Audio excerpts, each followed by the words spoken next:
noite, irmãos, graças a Deus. Nesse tempo que nós estamos vivendo, especialmente nos últimos dias, ou aproximadamente 10 dias, eu e você temos ouvido notícias relacionadas a tudo aquilo que está acontecendo na guerra entre Israel e o Hamas.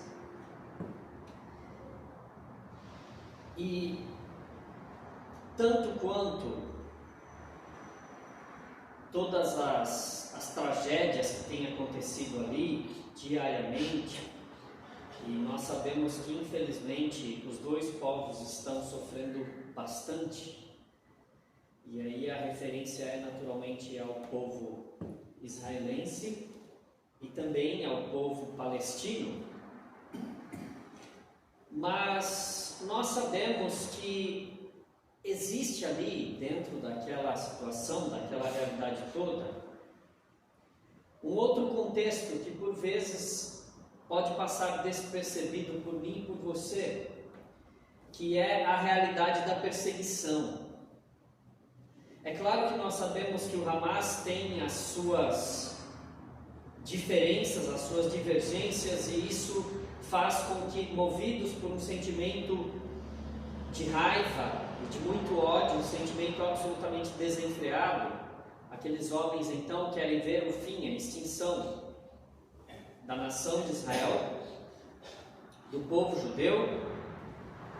Mas assistindo alguns comentários e algumas pessoas sendo bastante realistas em relação ao desejo do Hamas, do Hezbollah, que está ali mais para o lado do Líbano, na parte norte de Israel, eles estão ameaçando inclusive causar problemas caso Israel não pare com os ataques.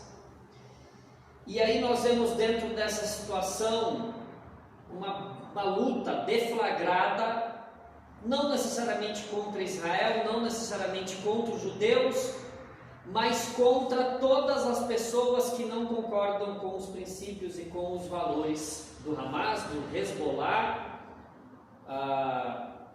das pessoas que são radicais no que diz respeito à cultura que defendem. E isso traz perseguição. Perseguição que eu e você podemos sofrer. Perseguição que por vezes nós acabamos tendo que enfrentar de forma indireta. E permita-me usar aqui um termo, talvez eu e você soframos uma perseguição silenciosa. Mas a grande verdade é que a perseguição existe, ela está acontecendo, e o Senhor Jesus falou a respeito da perseguição lá no Evangelho de Mateus, no capítulo 5, a partir do versículo 10. Mateus capítulo 5, versículo 10. E lá a palavra nos diz assim: bem-aventurados os que sofrem perseguição por causa da justiça, porque deles é o reino de Deus, dos céus. Bem-aventurados sois vós quando vos injuriarem e perseguirem e mentindo, disserem todo mal contra vós por minha causa. Exultai e alegrai-vos, porque é grande o vosso galardão nos céus, porque assim perseguiram os profetas que foram antes de vós. Até aqui. Irmãos, nós nessa noite podemos juntos pensar um pouco e olhar para estas palavras de Jesus registradas aqui no Evangelho de Mateus, no capítulo 5, a partir do versículo 10 até o 12. E nesse texto, o que Jesus está falando para mim e para você, para todos os cristãos, para todas as pessoas que são e que serão perseguidas e que foram perseguidas por causa do nome do Senhor Jesus, Jesus está falando que existem bem-aventuranças proferidas por Ele, e Ele disse isso aqui, promessas divinas reservadas para aquelas pessoas que escolhem viver de acordo com os princípios do reino de Deus, de acordo com a mensagem do Evangelho.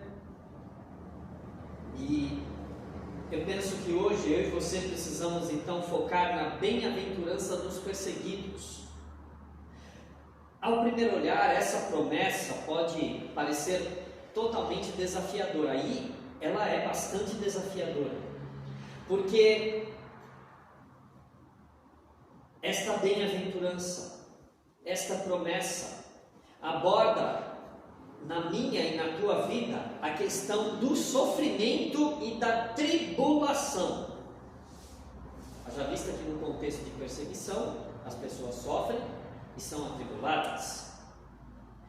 No entanto, Jesus nos garante que se formos perseguidos por causa da sua justiça, por causa dele, receberemos uma grande recompensa no céu. Aí é uma questão de ótica e de você conseguir olhar e de todos nós conseguirmos olhar para o alto, entendendo que a nossa grande recompensa e que há coisas que nós vivemos aqui nesta vida e que nós plantamos aqui nessa existência terrena, mas que nós só vamos colher quando estivermos com o Senhor na glória. É por isso que eu posso dizer para você que essas palavras são uma declaração de felicidade dos santos. Porque quando perseguidos por causa do nome de Cristo, e tendo suportado a perseguição, nós estamos então vivendo em conformidade com a vontade de Deus e o Evangelho do Senhor Jesus Cristo. Quer maior prêmio do que esse, meu irmão, minha irmã? Você quer algo mais importante, mais valoroso do que isso? Ter a possibilidade de ser perseguido por causa do Evangelho de Cristo, ter a possibilidade de viver uma realidade de sofrimento por causa que eu e você decidimos dizer sim a Jesus Cristo, e que não passa em nossa mente e tampouco, muito menos no nosso coração, qualquer possibilidade de voltar atrás, de recuar na nossa decisão, de negar a Cristo, de dizer não para o Senhor. Mas pensando sobre tudo isso, e aí eu e você nos deparamos com algumas realidades dentro desses 3 versículos, e eu gostaria de destacar aqui o que significa ser perseguido por causa da justiça. O texto nos fala que nós somos e que poderemos ser perseguidos por causa da justiça. Então, para compreender isso, eu e você precisamos lançar um olhar mais fundo nos princípios do reino de Deus. Eu e você precisamos viver a realidade e saber que a justiça de Jesus é sim a justiça do reino dos céus, que vai além, muito além de meros atos exteriores. É por isso que há pessoas que, quando são aprisionadas, quando são torturadas por causa do nome de Cristo, mas tendo experimentado a presença real dele em suas vidas, tendo passado por uma experiência de conversão real, genuína, mesmo diante da tortura, do sofrimento, da prisão, mesmo diante do espancamento, de qualquer outro tipo de método que possa ser usado para que, pelos algozes, para que essa pessoa negue a Cristo, essa pessoa não consegue, porque ela já está vivendo com base nos valores do reino de Deus, da justiça do Senhor Jesus, que é também a justiça do reino dos céus. Então, nessa noite nós podemos afirmar que a justiça do reino de Deus é a justiça do coração.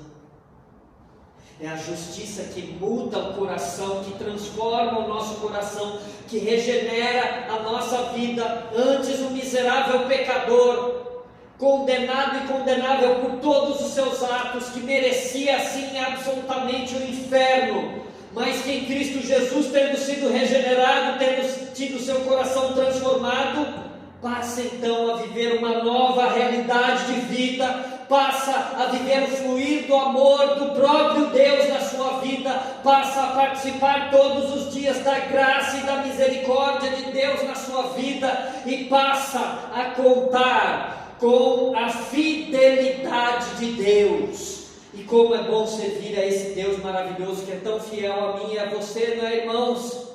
Porque mesmo sendo nós infiéis, mesmo sendo nós pecadores, e nós continuamos sendo pecadores, nós continuamos pecando, Deus permanece fiel em todo o tempo, a mim e a você também. Viver a justiça desse reino é algo tão especial e tão maravilhoso, que eu posso dizer e afirmar que para o convertido torna-se então impossível negar o seu Senhor. E isso se torna tão impossível que ele é capaz sim de sofrer perseguição, de sofrer prisões, de sofrer tortura. Isso, de alguma forma, ele vai conseguir suportar. Mas o que ele não vai mais poder fazer é negar o seu próprio Deus, ao Senhor Jesus, que o ama com um amor tão profundo, que derrama graça e misericórdia todos os dias, e que se mantém fiel em todo o tempo, mesmo quando o pecador erra, quando peca.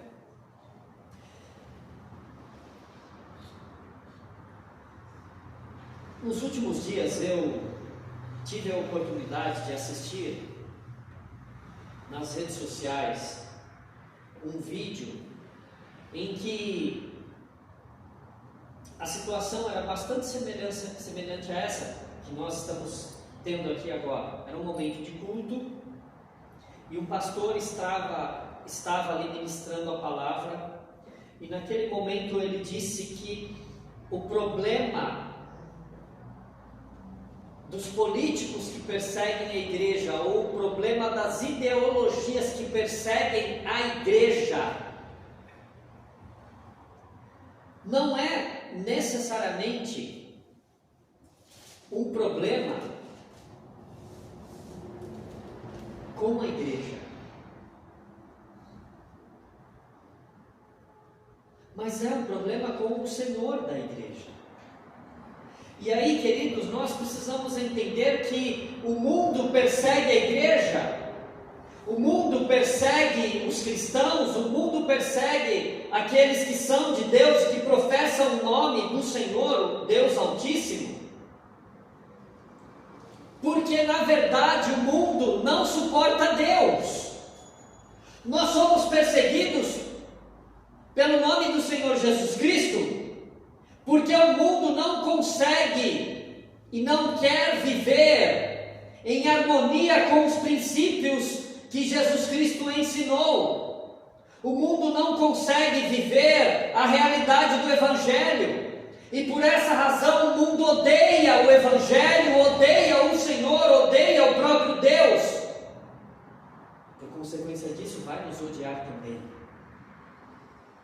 De certa forma, isso não pode nos assustar. Por quê? Em certo sentido, existe até alguma lógica nisso, não é? O mundo está perseguindo aqueles que são contra ele. E nós sabemos que o Evangelho é absolutamente contra os padrões, os valores mundanos. Na verdade, nós podemos dizer que o Evangelho é uma contracultura. Onde o Evangelho chega, ele muda os valores, os princípios, inclusive em comunidades simples, como por exemplo, nós podemos citar aqui em nosso país as comunidades indígenas, práticas, não é? De todo tipo que a gente pode imaginar, até questões aí que envolvem deliberadamente na questão cultural de algumas tribos indígenas, o próprio homicídio. A gente sabe disso, isso é velado, né? É muito camuflado, disfarçado, inclusive pelo governo. E eu não estou aqui para discutir isso, não neste momento. Mas quando a gente olha para essa realidade, o que nós vemos é que quando o Evangelho chega e quando começa a haver mudança e transformação de vida, essas práticas da cultura indígena são deixadas pelos próprios índios. Elas não são mais aceitas, elas começam a ser mudadas, e eles começam a ter as suas vidas mudadas e transformadas, enfim. Por isso eu posso falar que ser perseguido por causa da justiça implica viver de acordo com os valores divinos e enfrentar a resistência do mundo em resposta a esses princípios. Ser perseguido por causa da justiça significa ser perseguido por viver de acordo com os princípios divinos, e isso frequentemente vai resultar em resistência e oposição ao mundo. Por isso, querido, se você está com a tua vida sendo conduzida pelos princípios e valores do Evangelho e do Reino de Deus, se você está com a tua vida sendo conduzida pela pessoa do Senhor Jesus Cristo, esteja pronto e preparado para ser perseguido. Se você nesse momento não está sofrendo perseguição, esteja preparado, porque talvez em algum momento ela venha. Mas tem uma outra pergunta que eu gostaria de compartilhar com vocês aqui: por que os cristãos são perseguidos, não é? Porque nós, por vezes, somos alvo e até com alguma frequência, né, irmãos? Nós somos frequentemente alvo de perseguição. A resposta, naturalmente, é muito mais complexa, e a gente precisaria aqui discutir esse assunto, possivelmente durante algumas horas, para conseguir chegar a uma resposta que seja concreta, uma resposta segura e que também possa ser aceita por todos nós.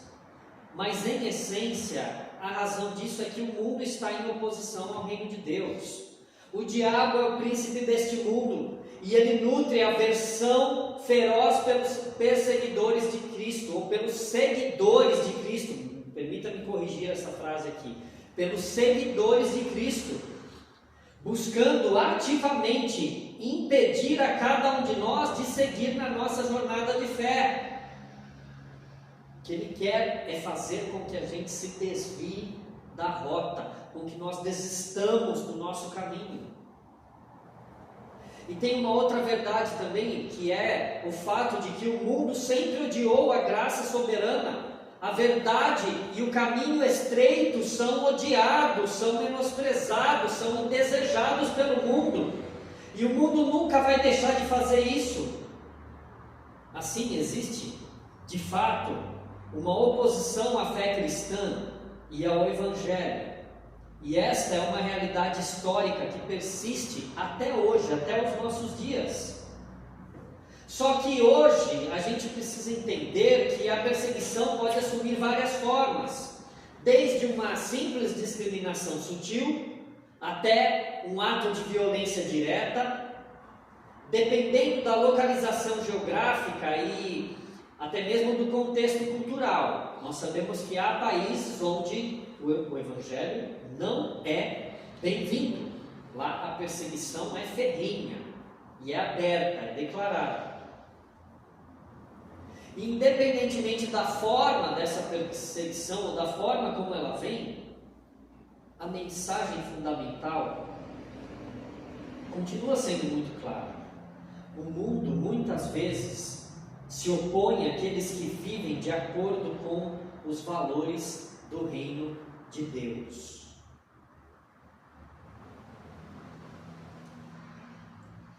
Mas, tendo respondido inicialmente essas duas perguntas e pensado um pouco a respeito da questão de ser perseguidos, agora eu quero falar com vocês sobre o significado de ser bem-aventurado quando somos perseguidos.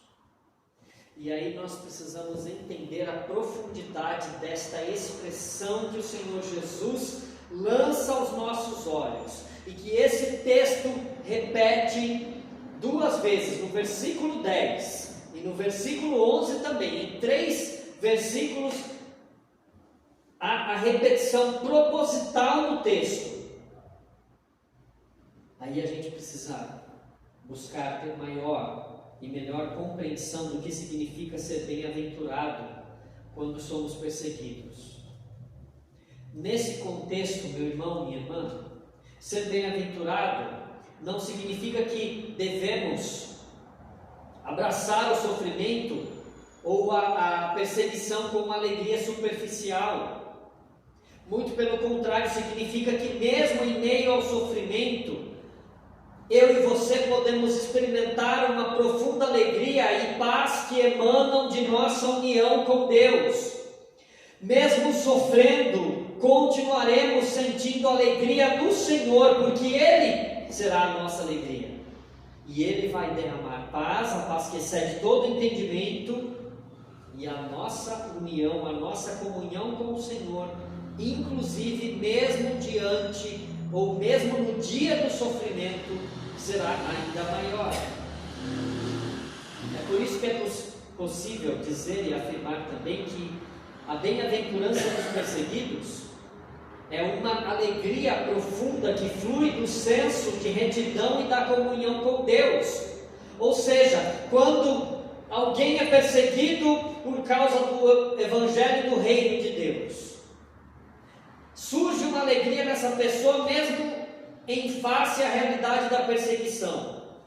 Isso vem de uma ideia de estar sendo honrado pelo privilégio de ser perseguido por causa do Evangelho e de poder entender que essa perseguição pode sim trazer mais e maior comunhão com a pessoa de Deus. Ou seja, esta alegria não é resultado direto da perseguição, mas da confiança na justiça de Deus e na promessa de recompensa. Jesus está fazendo para nós aqui uma promessa dizendo que nós somos bem-aventurados. Ele fala das bem-aventuranças da perseguição. E esta promessa será cumprida através da justiça e da sua própria palavra. É possível afirmar isso sem medo algum, porque essa recompensa é celestial e eterna. Ela supera qualquer sofrimento terreno que possamos enfrentar. Nos momentos de perseguição, devemos lembrar a promessa do Mestre que nos assegura que a recompensa divina é incomparavelmente maior que qualquer dificuldade que possamos encontrar. Então eu quero concluir dizendo que a bem-aventurança dos perseguidos é um testemunho da realidade do caminho de Jesus. Um caminho que pode não ser fácil, muitas vezes não será mesmo, mas que é absolutamente e profundamente gratificante. Mesmo quando enfrentamos perseguição por causa da justiça de Deus, podemos ter a certeza de que Ele está conosco e que Ele continuará conosco. A perseguição não é uma questão de si, mas de quando para aqueles que seguem a justiça de Deus. No entanto, a promessa de Jesus é clara.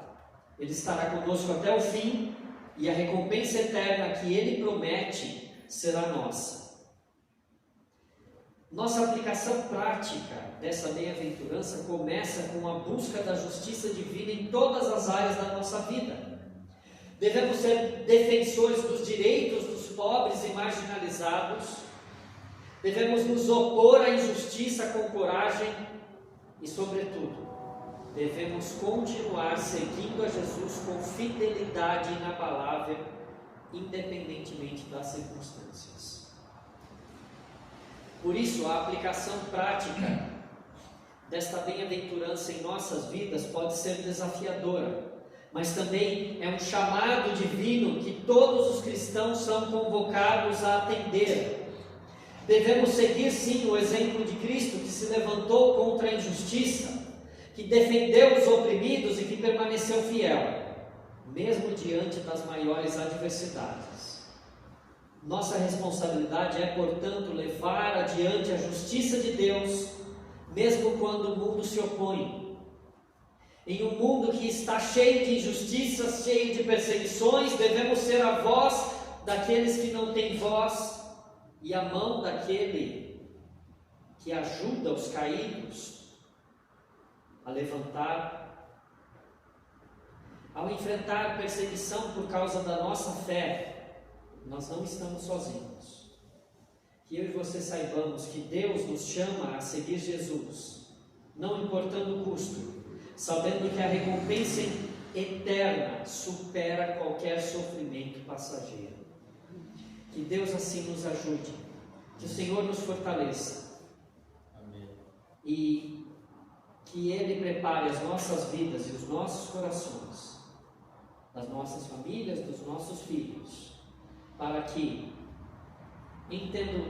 entregue a vida a Cristo quando a perseguição vier, que nós possamos estar dispostos a sofrê-la e a compreender que há bem-aventuranças para aqueles que são perseguidos. Há bênçãos que muito provavelmente não serão colhidas aqui nesta terra, mas que serão recebidas na glória eterna, na presença do Senhor. Que Deus assim nos ajude e que Ele fortaleça os nossos corações.